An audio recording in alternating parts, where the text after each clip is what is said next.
Hey Queen, so I wanted to get on here to talk about how I got my credit score to 828.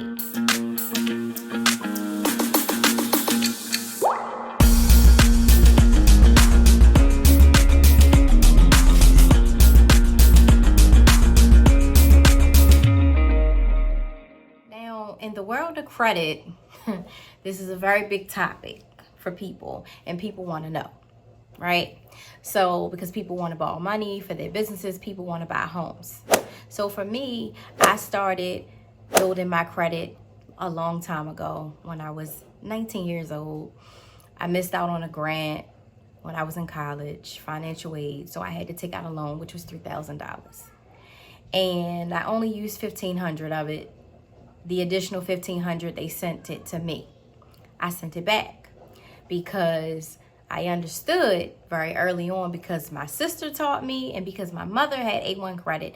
These women taught me the importance of building your credit and the importance of staying on top of it. My sister went through a debt crisis and I learned from her. I would watch her and how she would struggle with it. And I never wanted to follow in those steps. So I took her advice and I stayed away from the credit. Now, I stayed away from the credit up until I was able to pay a monthly payment and make sure I pay back the money in 30 days. So I had a job in college. I got my first credit card. It was a Macy's card. They gave me $100. I spent only $25 card limit. So I would spend it, buy one little shirt, pay it back. And I was doing well with that. So by the age of 23, when I was getting ready to graduate, it was my big day, graduation from college. I'm working a work-study job, and I'm gonna be soon getting my own job, matter of fact, no, I'm lying. Actually, I did get a job right before I graduated, and I was able to pay for an additional credit card. So I got my second card, which was a Nordstrom's card. And I think my limit was about $1,500. I only spent like maybe $700 on there, which was a lot for me because the interest rate was so high and I was only paying minimum. But at this time, I knew that whenever I get more money, because I learned this from my sister, always put more than what you're going to pay in interest. And, you got to learn how to calculate your APR. So I got the credit card and I was getting ready to graduate, and I treated myself, $700. I was able to pay it off in due time. I was so happy. I couldn't wait because I hate the fact I don't like owing people anything. I like to pay people back. So graduated, left my mom's house at 25. I still had that student loan that needed to be paid off. So what I was doing with that was I wasn't paying it off in full. I was paying it off little by little, but in lump sum, more than the monthly payment. I think the monthly payment was $50 because I wanted to hurry up and be done with it, but I knew I needed that for my revolving credit. So by the time I was 26, I paid that off. So when I got into my apartment, my mom switched my car over to my name. It was in her name and my insurance. So I started paying insurance and I started paying a car note, and I was doing that on time. So I did really well with that. After I got my car in my name, of course, I then got another credit card. And this was a major credit card. And I just got it because I didn't have a major credit card. I'm like, okay, I bank with these people, so I need one. So I used that here and there, and I paid that back. Then I got a Value City card because I wanted furniture for my apartment. And what I did was I would wait till Black Friday, to get my furniture. That's how I've always been. So I waited until Black Friday, and I knew that I was going to be paying this back within 4 months. So I was going to pay it back in full. So I didn't mind paying a monthly payment for, a few months or whatever. But just because you pay a monthly payment, it's not it's not bad. It's just that you'll wind up paying more interest. So that's why they say put more on a credit card than, you know, what they're asking for a minimum, because they're getting interest out of you. And if you can, I would advise you to pay off that credit card in full in at least 12 months. If not 12, then 18. But, you know, you want to pay it off soon as possible, and you want to drop the money on there. When I was in college, I had refund checks. I was dropping it on that $3,000 loan, which I only had to pay back $1,500 because I sent them back their money.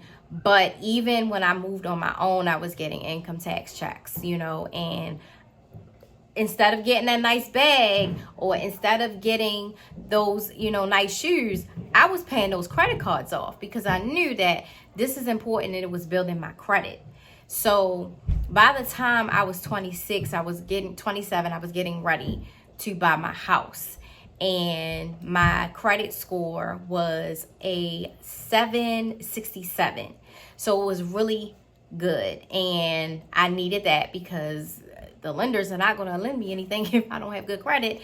And I paid off the student loan as well. That was paid off in full. Now, I still had, I think I paid off Nordstrom's as well. I paid off that credit card as well. I didn't have any revolving credit. And the credit card the major credit card didn't have a balance on it. So I was going in with my car note. And then I was going to have a mortgage. So I bought my house. I needed new appliances. Didn't have the appliances that I wanted in the house. So I got a Home Depot card. That was a very high interest rate. I think I spent at least $5,000 on it. Now with that, because I was a new homeowner and I needed things and I had to save just in case something happened, I wasn't able to drop a lump sum of money within that 18-month range. It took me at least, I'm going to say 2 years, because it said it would take me 7 years to pay that off. It took me at least 3 years, I'm going to say, to pay off Home Depot. I paid them off. Each year that I got taxes, I would put money on it. And then I knew not to use it. So you have to be disciplined when it comes to credit as well. You want to pay it off, you're going to pay it off. You need to cut that card up or something, or put it away. You don't need to continue to use it, because then, you know, you're messing up your plan. Your plan is to pay this off within 12 to 18 months. Don't keep on using it. So what I did was I paid it off, never use it again, because I feel like anything that I need for my house, I'm going to buy with cash. That's what I'm going to work on. So in addition to the Home Depot credit card, I had a Target card. I love Target. And I like the fact that, you know, you get 5% off. That 5% makes a difference, okay? So had a balance on that, paid that off. So I'm going to say within 5 years of me being in my home, my roof collapsed. Well, not the roof. In one of my rooms, the ceiling collapsed. And because of the roof, it was bad. So I had to get a new roof, and I had to get that, you know, the collapsed ceiling fixed, repaired. And I did. My roof was about $5,000. It took me about 3 years, I'm going to say, to pay that off, because I was putting lump sums of money on there. And I knew that I didn't want to gain all of this interest, you know. Now, I did pay the monthly payment because I'm a homeowner. At this time, I'm a single mom of 2 children. I have things that I have to do with my money. So I have to stretch it out and utilize this as much as possible. So once I paid that off, I was free. I only had my car note. So by the time I had my 3rd child, we had gotten into an accident. The day after I got off the hospital of having her, someone hit me from the back, and, you know, you get paid a settlement check. So what I did was I said, let me see if I would have more money in my pocket paying that car off. So I had a little Honda Accord, paid it off, and my credit score, in addition to paying off, you know, my roof, it quadrupled. So I'm in like the 790s now, 780, 790s. And I'm trying to think, that I have something else that I need to pay off. No, I didn't. I didn't have anything else I need to pay off. I noticed that my credit score was rising, and I got into the 800s. So what I did was, a technique that I started doing was, I would use a lump sum of money, especially when we got those stimulus checks. Pay it off. Bam, pay it off. Bam, pay it off. You know, I would pay it off in 30 days. And that increased. The more you use and the more that you're able to pay off sooner, that is really good for your credit score, your FICO score, your health. It increases it. So they like to see that. And then the banks like to see that. And then they're going to lend you more money. They see the more you borrow and the sooner you pay it off, the better it's going to look to them, the more they're going to give you.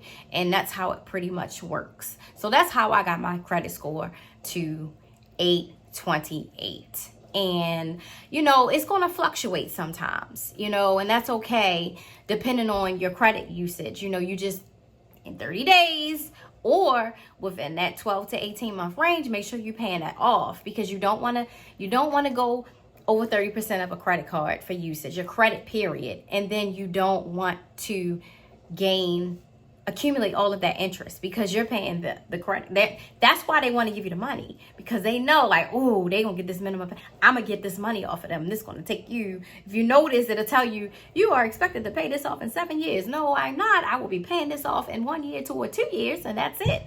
So you got to do it like that, Queens. You know, that's how I got my credit score to 828. You know, like I said, I've been starting since I was young. It takes discipline. And it definitely takes sacrifice. You might want that bag over there. You might want them shoes, but later down the line, just know you may want to open up a business. You want that business credit. You have to borrow money sometimes, you know, in order to make your money so that you can pay it back, and then you get more. But we're going to get into that another time in another video about business credit and how that works. So that's how I did it. I hope you all are doing your queens and thanks. I post it every day on Instagram. I'm on TikTok. I'm on Twitter. I'm on YouTube. Please subscribe to my channel, as you can see. Don't forget to like and share this video. If you have any questions, you can always reach out to me via email, and that's memovement@gmail.com. Again, that is memovement@gmail.com. That's 3 E's, movement. So MEEE movement@gmail.com. I'm more than happy to answer your questions, or you can reach out to me at memovement.com. So, Queens, take care. Let's, build this credit health up. We can do it. It's easy. I'm telling you, it's easy. You just have to do what you can afford at your own pace, okay? So like and subscribe. Thanks for watching. And if I can do it, you can do it too.